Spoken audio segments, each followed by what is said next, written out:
I'm Emily, originally from Ireland. A few years ago, I married Marcus, a charming Austrian man I met during a conference in London. From the beginning, our relationship thrived in English. He knew I'd studied some German during university, but I always played it down, making it seem like I'd forgotten most of it. Truthfully, I kept practicing in secret, thinking it might come in handy one day. When we eventually moved to Salzburg to be closer to his family, my quiet language hobby proved more valuable than I ever expected.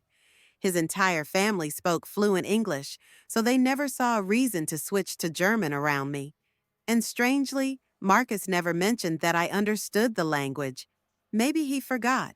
Maybe he just didn't think it mattered. At first, it was harmless, but then I started noticing little things. His mother, Ingrid, would make offhand remarks in German when she thought I wasn't listening. Small jabs about how I wasn't traditional enough, how I wasn't raising the baby right, how I controlled Marcus too much. It wasn't constant, but it was sharp enough to sting. I didn't confront anyone. I told myself it wasn't worth the drama. I pretended not to hear, not to understand. I buried my frustration, telling myself I was being overly sensitive. Then our daughter, Lily, was born. For a while, things got quieter. Ingrid was too preoccupied with the baby to criticize me. But soon enough, the tension returned. She seemed envious of how much attention Lily gave me. And one day, during a family lunch, she snapped. She said, again in German, that I was an unfit mother who was turning her grandchild against her. I broke. Without even thinking, I fired back, in flawless German. I told her I'd understood every cruel word she'd said for over a year.